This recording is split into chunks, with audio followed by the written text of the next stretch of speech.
Okay. And we have Joni Mitchell at the bottom of the deck. We will look at the underlying energies at the end of the reading. Unless they really speak to me. Well, I mean, like, yeah. We'll still look at them at the end. But, you know what I'm saying. Don't dream about the sunset at midday. Know your rights. Travel is the most effective antidote to indifference. Okay. I'm gonna look at all of this together and see.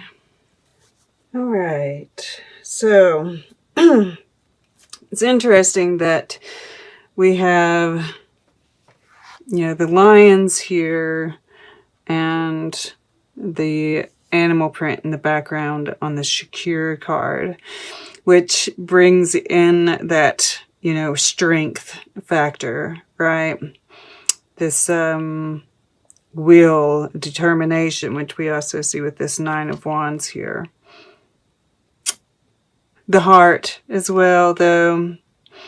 And with Shakira, you know, there's like this, you know, like I said, I feel like this is coming up to remind you, especially with this Empress card, to really, and, you know, of course, with this Empress card too, I see that Venus energy. But, you know, just to really take care of yourself. And this is the Earth Star. Interesting.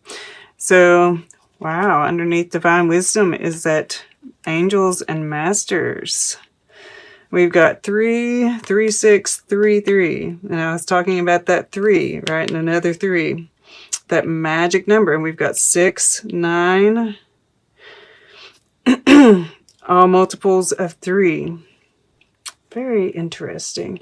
And of course, this last time, and I see some elements of it showing up here, you were in the Akashic Records, right? That Divine Wisdom. That 6 of Cups here.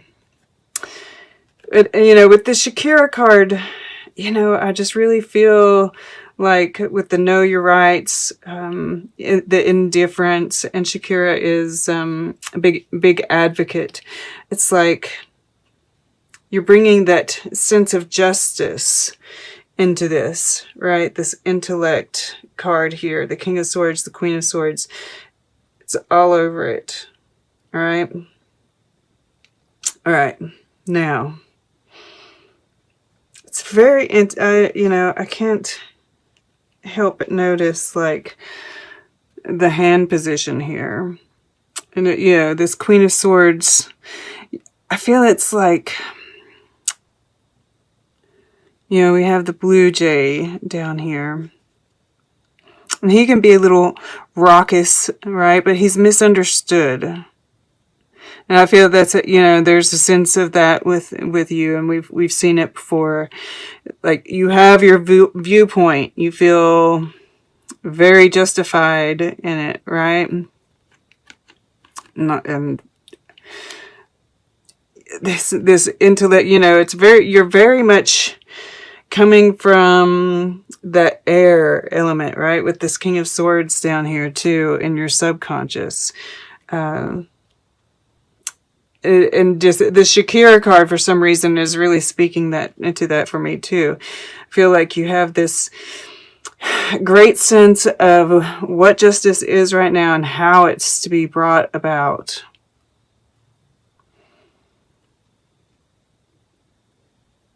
But I just keep on getting this feeling like you know, you don't feel like you're being heard.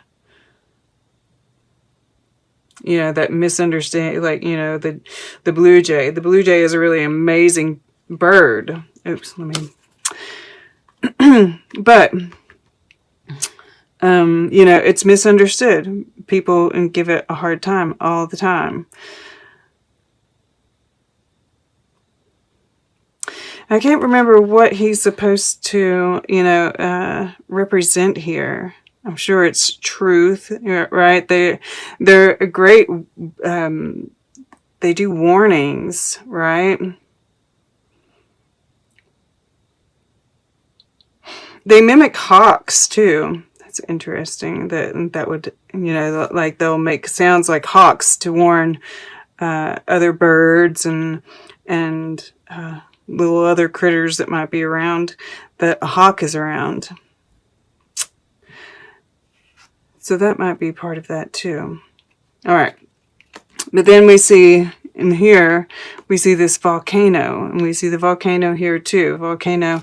I'm seeing that as Uranus, right? This full moon is going to be conjunct Uranus, and I feel like it's like this insight that you get, right? That like, aha. And this is going, you know, this is a pinnacle that, you know, she's got her hand out here. And I feel like this pinnacle is going to fall into that hand, right? Because this is the past, present, future. And yeah, this is something that you've been working on, right? Because we've got the Nine of Wands here, which is to keep going. And I do see this, you know, you're very resolute, right? You have been, you're looking into the future here. I definitely get that, you know, you've been up in the, definitely mind, but, you know, it's like last time, this Akashic records, right? And you might not even be aware that you're accessing them, but you know, it's like you've got all this wisdom, right? This was over here last time, and now you're taking it and you're putting it into action, right? You're sharing it, which we see also with this Eight of Pentacles down here. But yeah, I see in the, you know, this volcano that we see right here is connected with the Six of Cups, which I'm also seeing as, you know, that this delving into the Akashic records, delving into your past. There might, you know, this is the Sun in Scorpio is this card, and we have the Sun moving into Scorpio. So it's very much bringing that up. These old memories, right? And that there's something that comes about, whether this is some kind of reminiscing that you're having with somebody, and, you know, something comes up, there it is. It's like, but whatever it is, it's gold, right? I also can see this as it falls down and lands upside down as, you know, kind of that repression, right? These, and I'm seeing it here as well, that there's like this, you're trying to stay positive, right? You're trying to, and I think you are for the most part, but there's this certain amount of, you know, even here, right? This Nine of Wands, that's the wounded warrior. That you're just kind of, you know, the small talk, the small-mindedness, right? This wanting to hold on to the past. Like, you're kind of over it. Ah, look here. He's got the hawk. Interesting. Which makes it, you know, that's so interesting that I got that message with this Queen of Swords here. I think Mars and Venus, because this is counterpart energy, they are kind of having some, yeah, they're both like in their home signs, right? Venus is going to be in Libra, and Mars is in Aries, right? And they're making some kind of oppositions. Yeah, opposition. That's exactly what's happening. But it's because they're in their home signs, right? It's like there's this exchange that's happening between them. And that these guys have kind of been warning you that he's coming, right? And maybe it's like there's this psychic connection for some of you, and or there is, you can sense this kind of contact that's going to be coming, and it's like, you know, it's going to be like this pretense. Now that's just for some of you, and like that just like came up, but I can't help but see that there, right? Especially with this Empress in between. You're both being very guarded, yeah, because he's got the blinders on the hawk here, so as not to attack, right? The Blue Jays. Interesting. Interesting. But, yeah, you know, of course, that is there as well. You might be trying to push down those thoughts, right? This is speaking all kinds of stuff. All right, we're gonna stop there.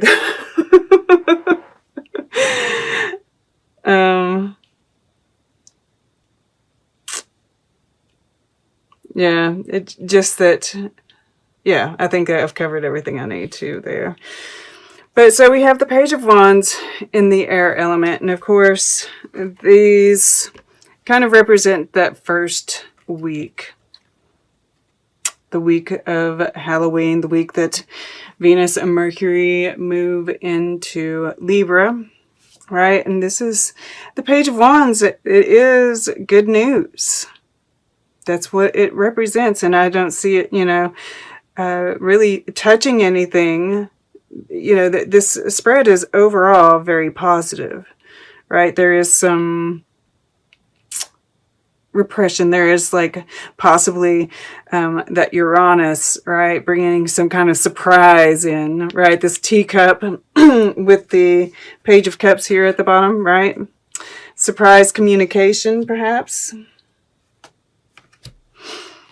But, you know, especially with this Empress here, it's, you know, that Venus energy is really playing out, very earthy energy. And of course, a reminder to take good care of yourself, right? You're staying positive, this positive frame of mind. And I feel like you're trying to keep your communications positive. And, you know, it's really working out, you know, and this is like, keep going, keep it up. You know, yeah, you might be kind of faking it until you make it, to some extent, but I don't see any kind of negativity coming from that. You know, there's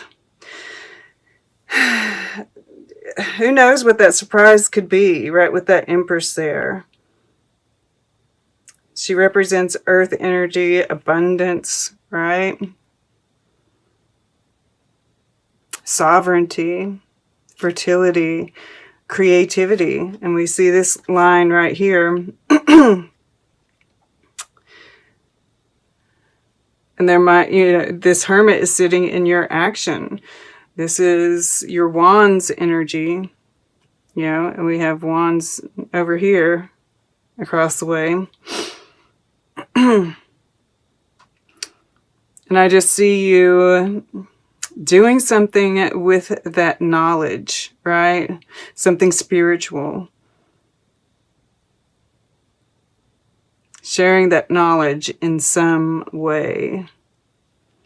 And of course, you know, this is also, you know, Wands can be about spirit. This can just be about you going inward and really searching. But I just get this sense, especially with this Pentacle here and this Eight of Pentacles here, that you're doing something with it. Right? Because this is the second week. This is the week of the election, as a matter of fact. This gives no clues, right? It's very, you know, earthy energy. Once again, you're very grounded. And, you know, I do see this Eight of Pentacles in the water element, which is, you know, your emotions, your relationships. And you're studying them, yes. And I mean, like, we do see her holding this pentacle here, shining it up. And then this is this pentacle in the future. So it's a pinnacle that you're creating. I also feel like this, I can't help but feel like this is, with that Akashic records, right? This in dealing with the past and Uranus in the mix here. This whole, that you're breaking out of karmic cycles, right? You're breaking some cycles that you've been in with this Eight of Pentacles being here. But studying those emotions, being very practical in your relationships, and doing the inner work. Once again, I just, you know, it's amazing, really. That this way, you know, this positivity is really paying off, right? Eight of Pentacles. And that she, I mean, like, I can't help but see this as you're getting some kind of payday. Something that you've accomplished, something that you've achieved, something that you've worked long and hard for. To the left. Huh. Somebody else got this recently. This is called Study for Marilyn. And this is about, you know, that different viewpoint, right? This, you know, she's got this, and it's like, it's really coming from within, because this, I'm kind of seeing this as like, you know, looking through, you know, have you ever looked through a glass, the bottom of a glass before, right? I'm sure as a kid you did. Maybe I ought to try it just for shits and giggles, right? And just to kind of like see what it, you know, stuff like that might be what really, you know, just stuff that just doesn't seem like it would be worthwhile, right? These like little silly things that just don't, you know, a King of Swords shouldn't be doing, might really kind of like spark something deep within, right? Because this is like going through her head. And it's that also, you know, with this red lipstick and the red fingernails, right? These kind of more mundane, superficial type things. You know, not to say that there's anything wrong with it, of course. But, you know, that is kind of what it's showing, which, once again, this groundedness, right? But I feel like it's just, once again, it's kind of highlighting that fact that you kind of like don't have a tolerance for it, but you're trying to force it. It's called Study for Marilyn. That study thing again, right? Maybe studying the people, right? You know, it's like, I feel like, because we do have the Queen of Swords, the King of Swords, the intellect here, you're doing some kind of studying of all that's happening, you know, and it might just be, you know, this watchfulness, right? Trying to see things from that different point of view, but you also might be doing something with that. Interesting. And then across the way, I mean, like, look how glum Mary is. This is, you know, it's like this tired, old system that we've been in is what this feels like.